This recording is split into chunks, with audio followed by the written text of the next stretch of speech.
The Apostle Paul spoke about people just like you, doing service for the people of the community. Everyone must submit themselves to the governing authorities. There's no authority except that which God has established. The authorities that exist have been established by God. Let me pray. Almighty God, we give you thanks this day that you've established the authority of this council to lead and direct the affairs of our city and our district. I ask that as they deliberate today over a number of issues, they will know and see wisdom from above as they seek solutions to difficult problems. I pray that you'd give them a measure of grace and compassion as they debate and discuss with one another. Aid them as they seek to balance the sometimes competing interests of the public good and private interest, of big business and small enterprise, of old and young, of sick and healthy, of families and commerce, of strong and weak, of tradition and progress, the needs of today and the potential of tomorrow. Help them today to make decisions of which they are proud tomorrow. And Father, may they experience the honour that is due to them for their service done to our community, and may they know the personal satisfaction of a job well done. Father in heaven, exercise your authority through this city council for the good of all its citizens. And I pray that you, O God, would receive honour that is due to you this day. In the name of the Lord Jesus Christ. Amen. Kia ora, thank you, Paul. Can we now lead with our waiata Te Auraha? You too?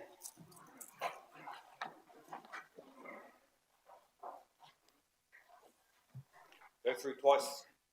Such a short song, hey? One verse don't go long. Te se anau toru wha. Te aroha. Te whakapono. Te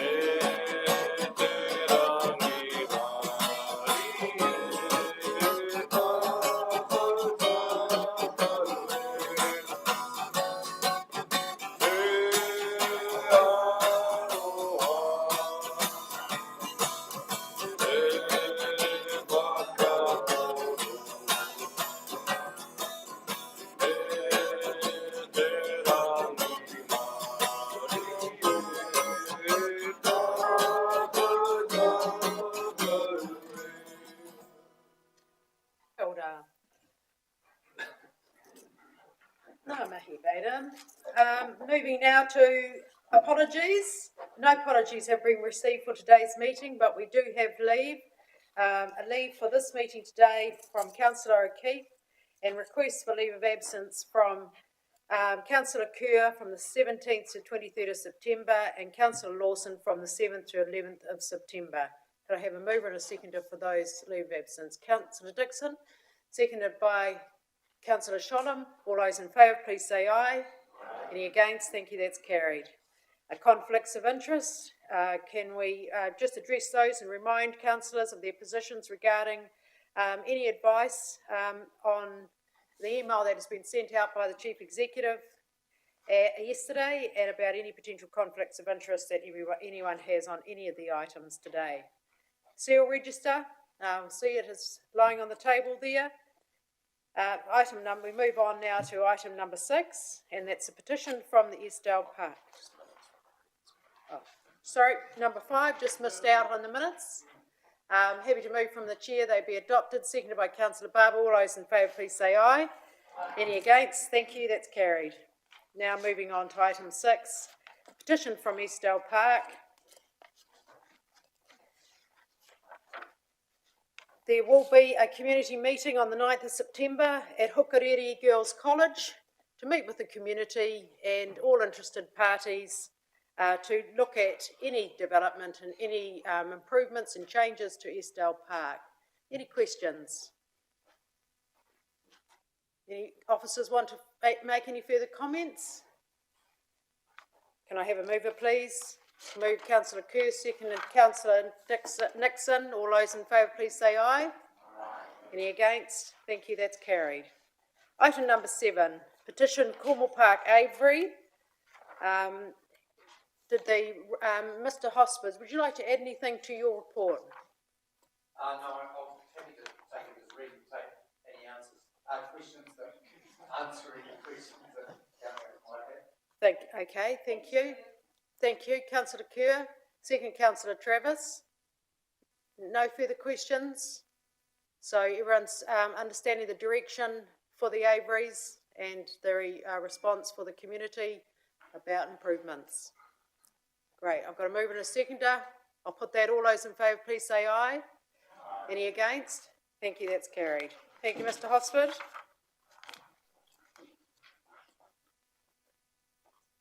Item number 8, I welcome the Chief Executive to present his report to Council. Thank you, Your Worship, through you, and good afternoon, councillors. I'll take my report as read. I just did want to draw a few things from my report. Firstly, water is our number one priority as council. Really good to see the progress that we're making with resource consent granted to Brimley, noting that it's subject to an appeal period. Obviously, we're in for a big month of engagement around Waiaroha, but the early feedback from the community has been positive. And in terms of our rural community, significant progress that we're making with our small community water upgrades.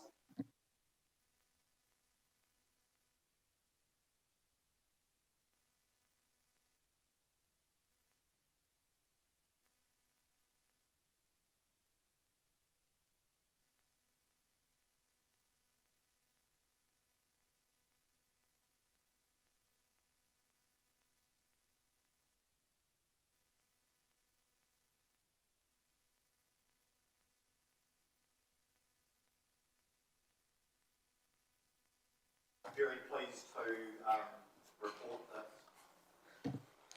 the Hastings is one of 2 finalists nationally for the most beautiful town, competing with Cambridge. So well done us, Hastings proud. And we still have two weeks to run on our consultation with our community around speed limit reviews, and noting that significant engagement with our community and 1,380 submissions received to date. Last comments for me. Obviously, today's agenda, as we're required to do by law, reviewing our gambling policies every 3 years, and we have a statement of proposal to be considered today, and also in relation to the $40 million investment that the Crown is intending to make in our regional sports park, both in terms of the aquatic facility and the hostel facilities, that we have the sort of lease variations for our regional sports park in front of council today, which is about land tenure for the purposes of securing Crown funding.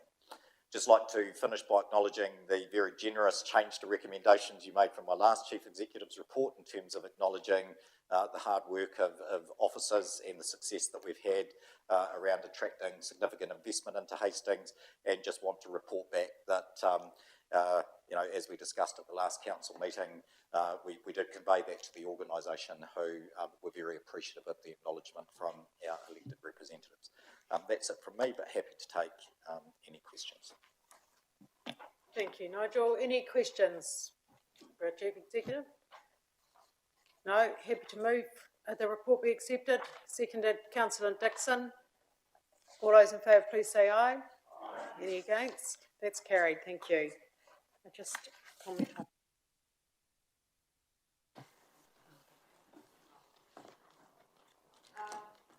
Moving on to item number 9, and that is the review of the Gambling Act. Welcome to the team. Your Worship, I'd like to declare a conflict of interest. Yes, thank you. Others? Conflict of interest. Thank you. Councillor Dixon, Councillor Kerr, Councillor Shollam, Councillor Harvey, Councillor Lawson. Thank you. And Councillor Corbyn. And also for the next item as well. Okay. Right, thank you. So we do have a quorum. Yes. All right, perhaps the Chair of District Plan and Bylaws Committee would like to give us an overview, please, of the work that you've done in your committee. Thank you, Madam Chair. Yes, the District Plan and Bylaws Subcommittee has thoroughly reviewed the bylaw relating to gambling and TAB, and we're required to do that once every 3 years. At the planning meeting, a unanimous decision or recommendation was put forward to full council. The recommendation is listed as item 5, and that recommendation is to move from a capped lid to a sinking lid and to a one only TAB standalone provision. Madam Chair, this has been workshopped, and so I'm very happy to move the recommendations. Thank you. Thank you, Councillor Watkins. Would you like to add anything to the report about the views of your committee for this change? Yes, look, the committee thoroughly looked at all the options, the initial submissions that came in, and they were totally unanimous in their support of this recommendation. And it sends, when it goes out, sending this recommendation out for public submission sends a very strong signal to our community that the harm that gambling generates cannot be sustained at this current level. And I think the recommendations that we're sending forth is a very strong signal that we want change.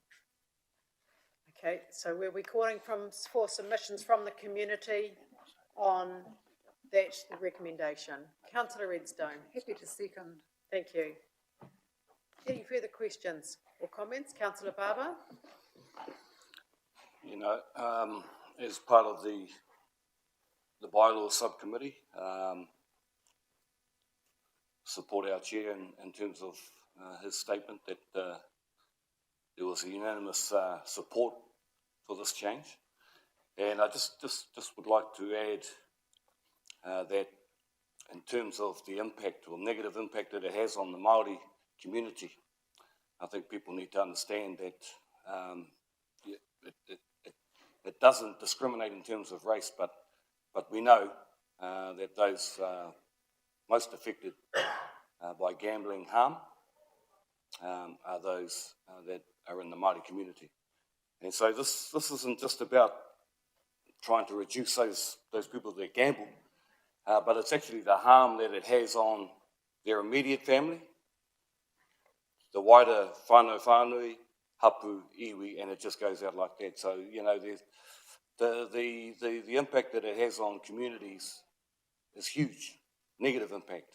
And so, you know, this is an opportunity for the community to have a discussion about those impacts and weigh it up against, you know, perceptions of some positives that come from the gambling industry in terms of funding or whatever that comes into the community. So let's have that discussion. And I think this is an opportunity put out there to allow that to happen. But certainly from my point of view and from the committee's point of view, we think having a change in policy is the best thing for our community. Kia ora. Kia ora. I have a look at the special consultation procedure and next steps, the hearing set for the 1st of December with full council. I'm just looking at the avenues. Could we make sure that groups like Safer Hastings and some of our wider network of networks are also advised about this? They are. Thank you very much. Good. All right, so mover and a seconder. No further questions or comments. I'll put that. All those in favour, please say aye. Aye. Any against? Thank you, that's carried.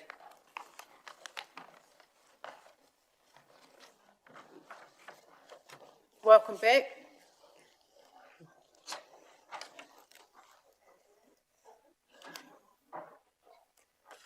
Right, on to the next item, item number 10. And item number 10 is Hawke's Bay Community Fitness Centre Trust Lease Amendment. Welcome, Mr. Allen. Thank you, Your Worship. So I'd largely take this report as read. The Chief Executive outlined the reason for it being on the table earlier, and really that is around the success of the Hawke's Bay Community Fitness Centre Trust in achieving the funding that they've received for the aquatic facility of $32 million, but not just that, but also the hostel and the extension to the sports hall as well. To enable that to happen, provide the trust with the security of land tenure, we are required to amend the lease or the leases that we have with the Bay Regional Sports Park Trust and the Hawke's Bay Community Fitness Centre Trust, and that provides the trust with the land tenure, and that they can then go and secure the funding through Crown Infrastructure Partners. So really the two purposes of the report: to amend those leases, and then also to approve the developments to take place, which is actually a requirement in the lease documents as well. So happy to take questions, Bishop. Thank you. Starting with Councillor Harvey. Thank you, Mr. Allen. Can you just, so with the car parking was originally aligned to the overall regional sports park, and we contributed, whether it was last year or the previous year, $200,000 towards that. Are we watertight enough with this that we can ensure that, one, those car parks will be replaced, and is that a commitment by Hawke's Bay Community Fitness Trust, or is that a regional sports park trust commitment going forward?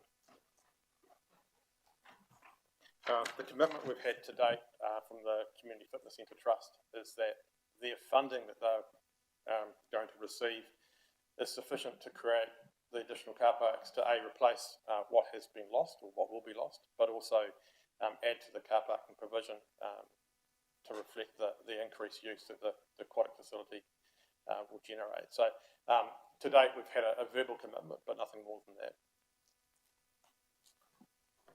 Thank you. Councillor Dixon. Yeah, thank you, Worship. I just follow up from Councillor Harvey's comments. The regional sports park is actually owned by council. It's operated by a regional sports park trust. The Hawke's Bay Community Fitness Centre Trust is a new player, but it's now playing a major role. It's all great for Hastings and Hawke's Bay, and I've got no problem with that and what they've managed to achieve. But my problem is a number of existing occupiers are now being compromised and not consulted with. It's not being done with them, it's being done to them. We've got the netball who have been crowded out. We've got the athletics who have been pushed aside. The car parking, as Councillor Harvey meant, 12 months ago, $700,000 was spent on car parking at the sports park. So I'd like to move a recommendation E. The Hawke's Bay Community Fitness Centre Trust replace the car parking that is lost in its entirety to the benefit of the regional sports park, in addition to providing what is required for the swimming complex. That means, in essence, they replace what they're taking over, and also they're providing sufficient car parking for their swimming complex needs.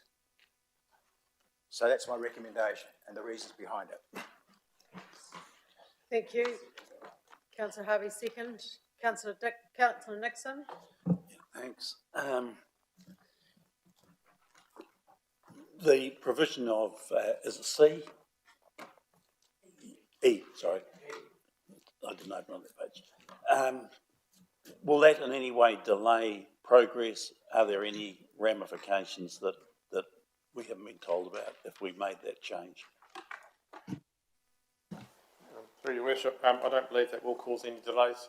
As I understand it, that is the undertaking that the Community Fitness Centre Trust have given us verbally anyway, and the funding that they've secured provides for that.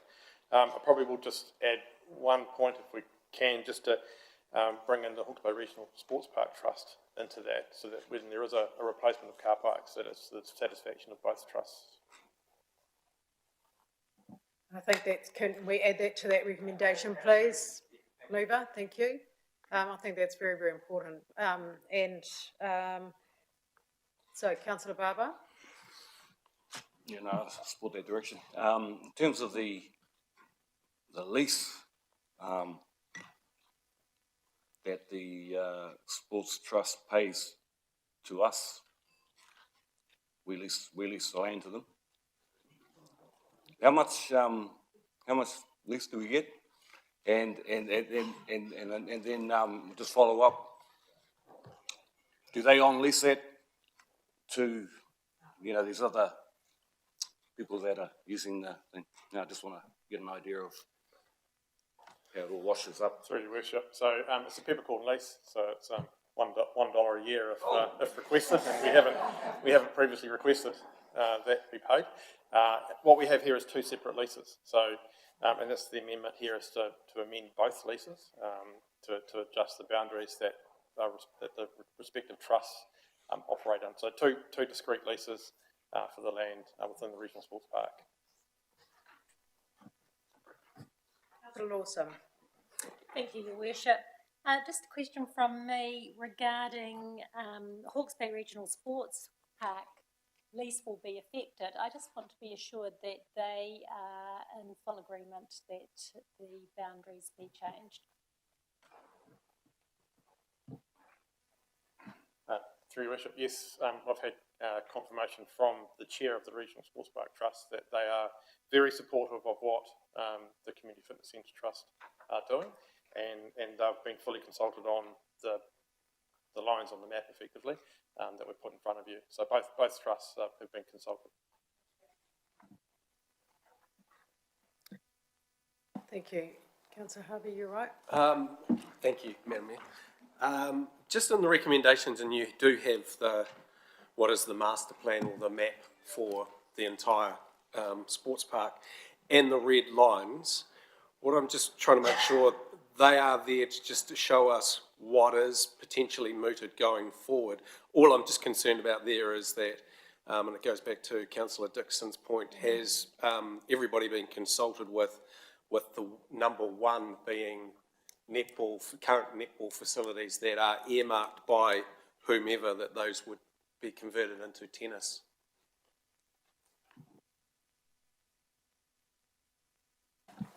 Through Your Worship, so that Area 1 was previously identified as well, back when these lease arrangements were put in place. I'm unsure of the exact level of consultation that's taking place with netball in particular. And really it's an indicative area where expansion and change could take place, and it would certainly require this council to agree to any other amendments to this lease to enable that to happen. I'll invite the chair of the Regional Sports Park Trust to just clarify or bring it to the table.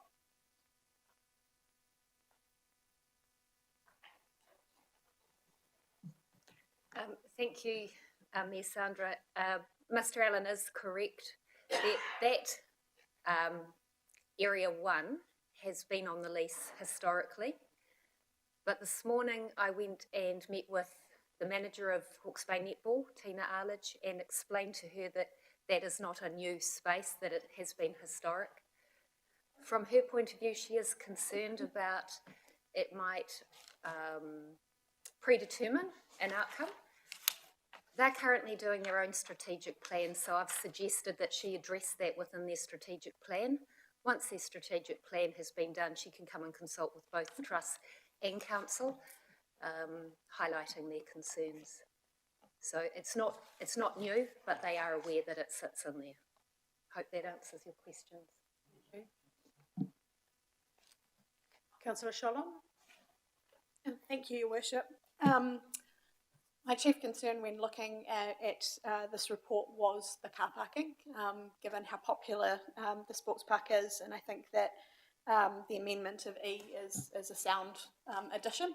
It just gives us a little assurance around that.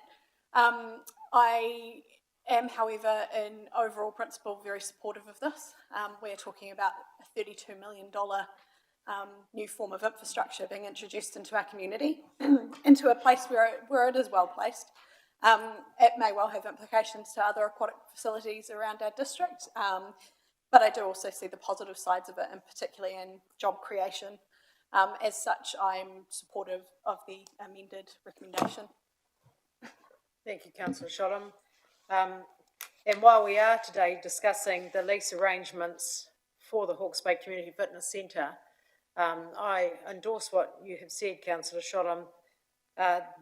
Who would have thought we would be sitting here thinking that we were going to discuss lease arrangements, replacements of car parks, and being able to extend almost a brand new sports hall, adding hostel and adding an aquatic centre in the middle of 2020, post-COVID, in a pandemic. So, you know, this is a quite extraordinary achievement. Yes, with growth there comes management and making sure that everybody's at the table and everybody's sporting codes are represented in our regional sports park. But this is a significant achievement for this trust and the relationship going forward with our regional sports park trust. We look forward to the spatial plan that is coming to see how we manage growth in the future. But this is a very, very exciting opportunity for Hastings. So I'll put those recommendations. Does anyone want it on the screen, or you're quite comfortable what's covered? You're quite comfortable that it's covered? Mover and seconder? Or do you like it up on the screen? You've got it there anyway. Letter E. Will you read it out, please?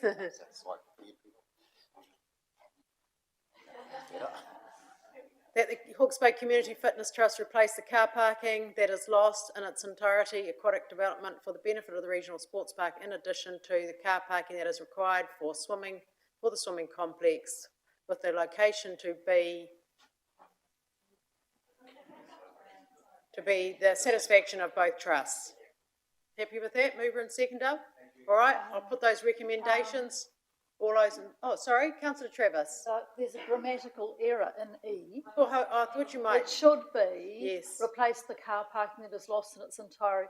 Oh, I see, the end of that is chopped off. I was going to say, due to the aquatic development. Thank you for pointing that out. Very good. All right, I'll put that. All those in favour, please say aye. Any against? Thank you, that's carried. Moving on to item number 11.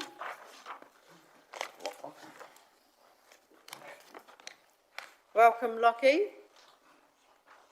No, that's not. Welcome to Mel. Lockie for Mel. You're multitasking. Do you have anything to add to the report? Okay, thank you. Councillor Sholem. Thank you, Your Worship, and thank you to Lockie and your team for the work on this particular item.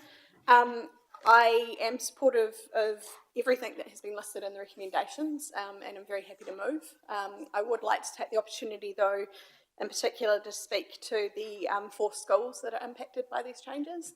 I was involved in consultation and communication with 3 of them, and the drop-off and pick-up zones in particular are adding to increased safety around our schools. Having observed it firsthand myself at Mahora School, but also driving past Frimley on a regular basis, and also having conversations with Hiratonga Intermediate around the bus zone. So thank you for the quick action on those, because I realise it was only recently that the schools reached out to you.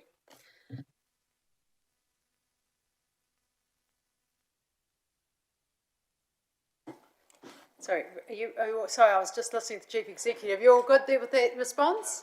No question there? Councillor Lawson. Thank you, happy to second. Thank you very much. No further questions or comments? Councillor Harvey.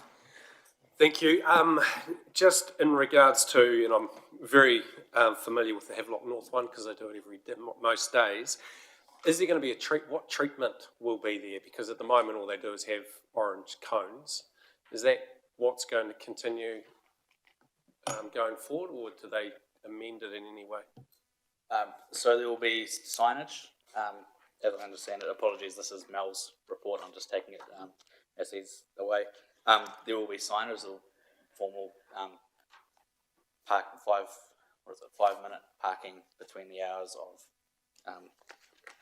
where does it say in the report? yeah, 8 till 9 and 2:30 till 3:30. So those will be the legal signage. I don't know how the schools will manage it themselves. I'm sure they'll still stick their cones up and manage it themselves. It's not your area of real expertise though, is it? It is not. No. No, yeah, I'd just be interested, would we be looking at some treatments around those schools? Because when I go towards those cones, I actually look at this area which you don't go into at all, rather than actually you can go into it.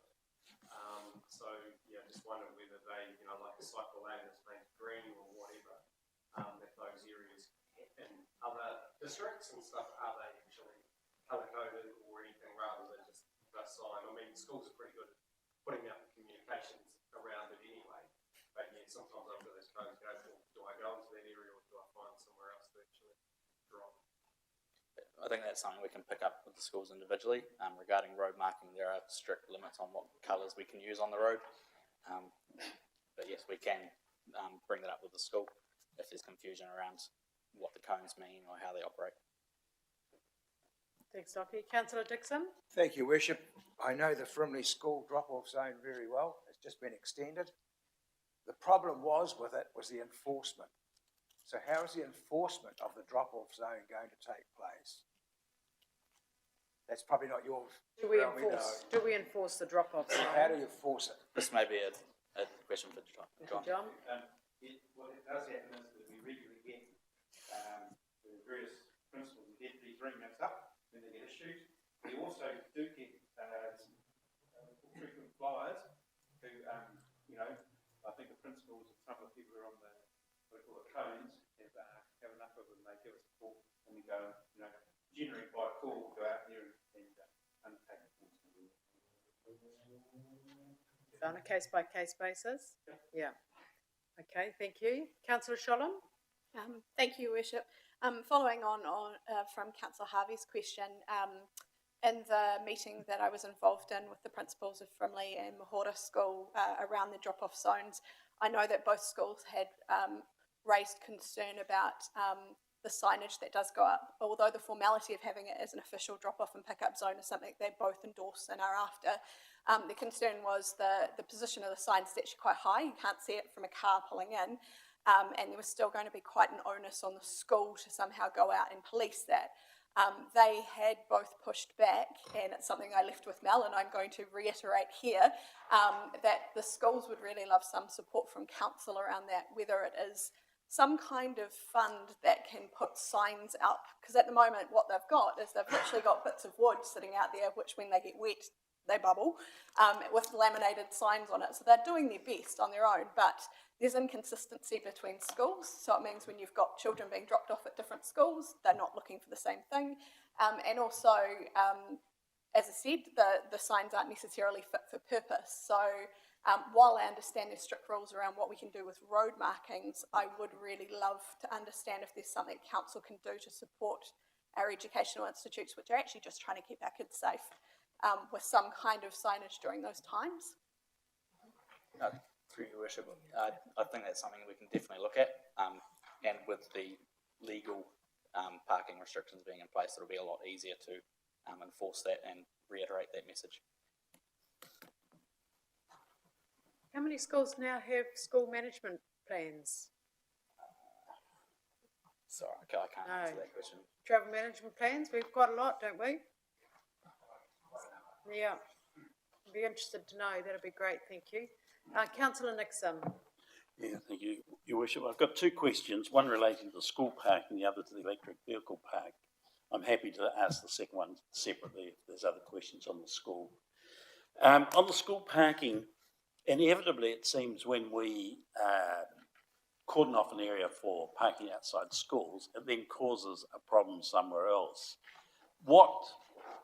Have we done an evaluation as to what the consequences of these changes might be, and what do we propose to do if it creates yet another problem? That's just on the school park, and I'll ask the other one separately.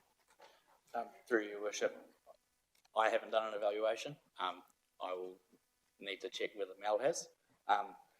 The schools that have been included here, I don't see too many issues with pushing out existing car parking. We have been working with Hiratonga Intermediate around the hospital staff as well, parking there, and how we can improve that altogether. But for the most part, these are already operating informally at the moment, and this report is just formalising the restrictions. Yeah, I understand that. I wonder if in future, because I am aware of some schools that close to where I live, where it just pushes them into another street, and then you get another tie-up of vehicles overloading the system, parking on the grass verges and all the rest of it. I just think for future studies, perhaps we should look at the consequences of our decisions to make sure that we have a complete understanding. Shall I go on to the electric car park? Or do you want to? No, I think we'll just stick to this part of this paper. Yeah, okay. I thought, is it in the same? Yes, it is. Okay. It's in the same way. Gosh, you're getting me confused. Yeah, I watched that car park with a lot of interest because it's quite close to where I have an occasional office. And I don't see a lot of cars parking, charging there. But as I understand, there are two different systems provided for, the Tesla system and the other. That's the way I see all those plugs that are there. So I suppose I'm wondering if there's only two terminals for different sorts of vehicle charging, how would the provision of more parks aid that, or do we have a plan to increase the number of connection points? And along those lines, do people pay the car parking charges if they're in the electric vehicle charging area? Through your worship, as I understand it, they pay the power charge, not the parking charge. Did you pay? I've never seen a mechanism for paying there. Just, There is? yeah. It's because I don't have one. Initially, the idea was to encourage people to use electric cars. Yes. And then what happened was, I think the period where it was, the period where it was free, but then now you pay for your power as you download it and you see, it's in the vehicles coming in, they've got a little disc for a car. I'm all for encouraging electric vehicles. I hope to own one day. But I'm just a bit concerned that we haven't sort of thought the thing through completely, because you've still got to, if you're going to have more cars, you've got to provide more connection points. That presumably is not provided by us, is it? Or is it Unison? Who owns all that stuff? It is Unison, and I can point you to a map where we have proliferation of charging machines.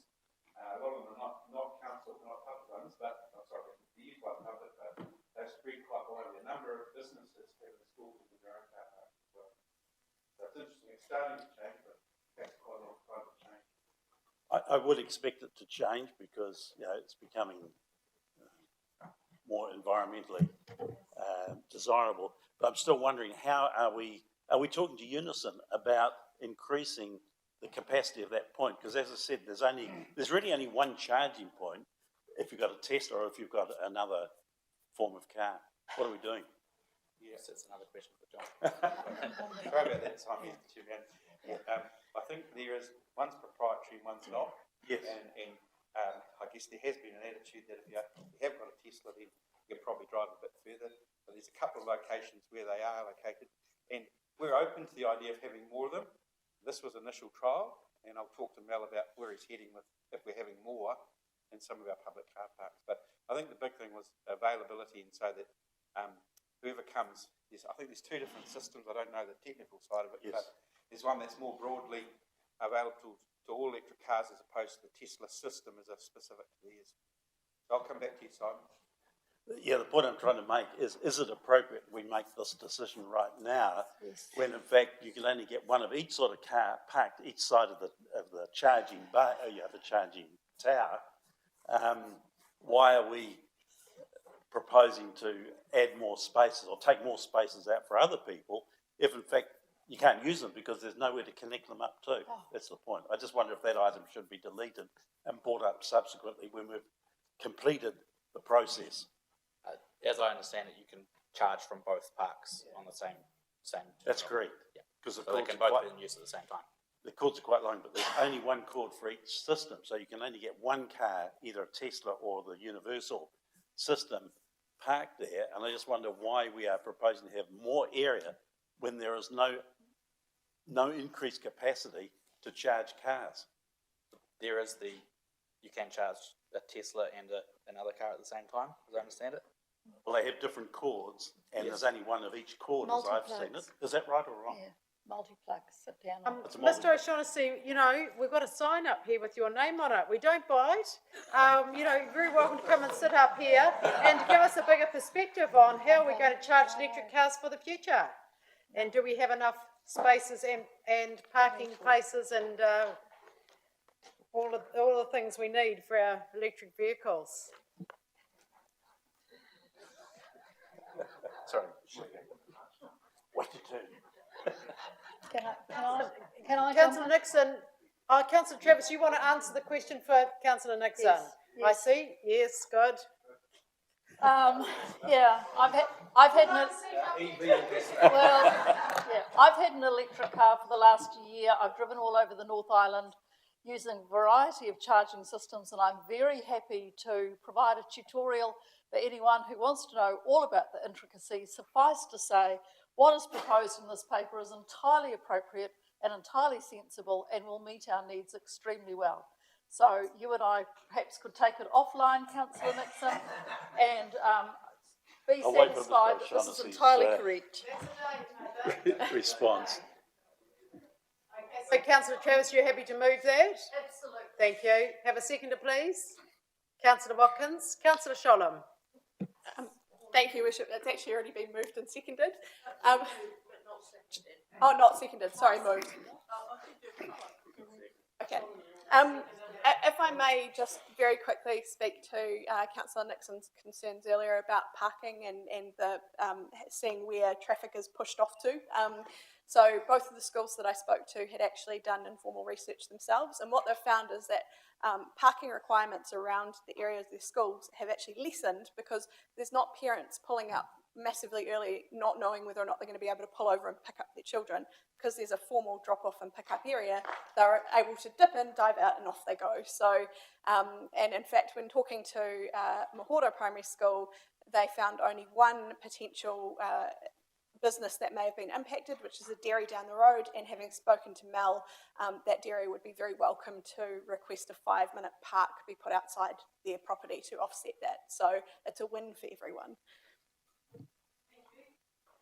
Okay, Councillor Nixon, you're comfortable with that? I see you still go. Yeah, well, I left my light on because I thought Mr. O'Shaughnessy was going to add more information because I still didn't feel that the points I raised had been addressed, even though I support providing parking space for electric cars, but it just didn't seem to make sense because there's still only 2 cords there, and there's 2 parking spaces provided. That's my understanding, unless it's changed in the last few days. Yeah, so Simon, I might have to also go under the tutorial with our councillors to know exactly, but we'll go for a walk down there and have a look, and we'll take our learner councillors, and I'm sure we'll learn something, Simon, so we'll do that together. Excellent. You shouting lunch. Good. Okay, fabulous. All right, so we have a movement and a second. All those in favour, please say aye. Any against? Thank you, that's carried. Moving on to item number 12. Welcome Dr. James Graham, Heretonga Takata Noa Māori Standing Committee recommendations, and also our Heretonga Araro Te Reo Māori policy plan for implementation a year later, stage 2, woohoo. Welcome, Dr. Graham. Did you want to add? Kia ora. E whai, Sandra, tuatahi titiro waki au ki te haro te kāhu, e tūi, tuia. Tuia te rangi e tūnei, tuia te pape e takoto nei. Tuia te here tangata, iahu mai i tēnei whenua tauri kura o here taunga, karongo te pō, karongo te ao. Tuia te muka tangata i takia mai Hawaii ki nui, Hawaii ki roa, Hawaii ki pāmā mao, te hono i Wairua, ki te whai au ki te ao marama a tihei here taunga. O te rā, kia koe te koromatua, whai Sandra, koutou ngā kai kaunihira, kei te tēpu nei, me oku hoa mahi, te tumu whakarai, tēnā tātou katoa. It's a pleasure to be able to present this report today to Council by way of a summary from the most recent meeting of the Heretaunga Takotono Māori Standing Committee that requires ratification by Council. So I'd like to take the report as read, and I note that while the draft action plan was appended to your documentation, a hard copy was also supplied earlier this week.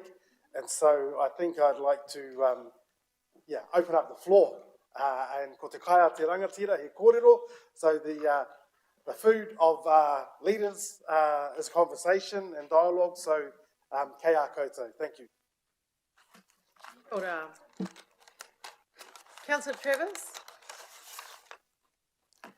Happy to move. This is a very exciting day where this work that has been in the pipeline for quite a long time has seen the light of day.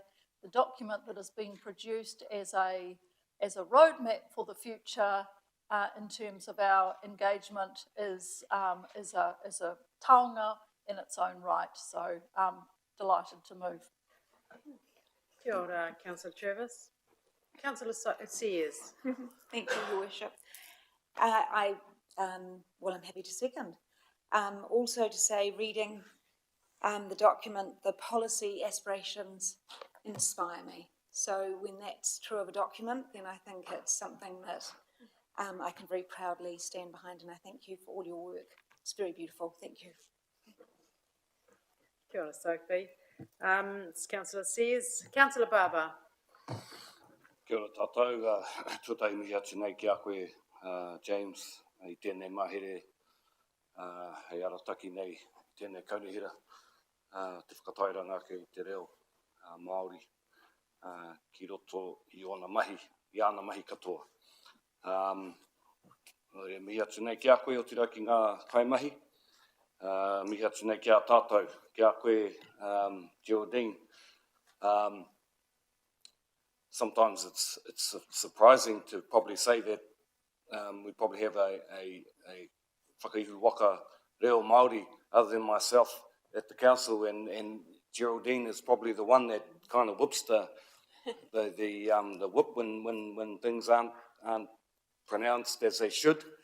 And you know, for me, it's great. I can sit back and just watch that happen, because I think the sign of a council that is moving forward, that is progressing in terms of te reo Māori, is not to have the obvious people in the room doing that type of thing. It's to have other champions around the table pushing te reo Māori and its use and its pronunciation and all of those things. So I think that's a he tohu pai tēnā for Hastings District Council, and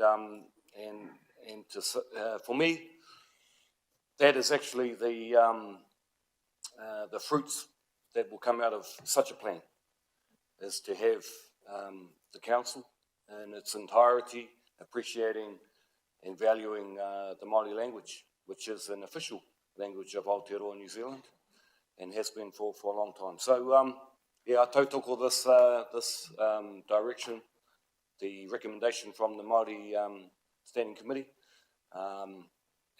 It has been a long time in the making, but as you see in the plan, we've got a long way to go in terms of what the plan covers for the next 20 years, and that's really exciting. It's Māori Language Week, I think on the 14th of this month, and it's Māori Language Month. As soon as we come into Mahuru or September, Hepetema, we come into Māori Language Month. So we were here, it was last year, a year ago, where we actually launched, Madam Mayor, we launched the policy. And so to be able to be here a year later, Māori Language Month, yeah, that's the one, and Māori Language Week coming up, to have the action plan of the steps that we will undertake over the next while to support Te Reo Māori is really exciting, and I'm just very happy and happy to support those that have moved and seconded this direction. Kia ora tātou katoa. Kia ora, Baden. Can I, just before we put that recommendation, can I acknowledge James Rose and your team? And this is, we've been on a journey, and a very short journey, to bring this implementation plan and policy for Hiritonga for our organisation, and it makes us incredibly proud, as other councillors have said today. And when I had Councillor Corbyn and Councillor Dixon today, when we talked about professional development, they asked for some professional development on Hiritonga Ararau, and never before have we had councillors asking for professional development on our Te Reo Māori policy before. So acknowledge your incredibly hard work. This is an exciting time and journey for our organisation, our council, but also our district, Hiritonga. So thank you. Kia ora. Councillor Kerr. Thank you, Worship. Thank you, James. Just a question, maybe to Mr. Allen regarding finances. I notice in this document there are action plans. I just want to make sure that within our LTP or within whatever financial documents, these are funded, as opposed to having to bid for funding like other projects might have to. Thank you. And I'm happy to second if it hasn't been seconded. Kia ora, Councillor. Yes, as you know, we're right in that process at this time, so those conversations are taking place as we meet here today, looking to the future and into next year when that is ratified for the next 10 years. So, kia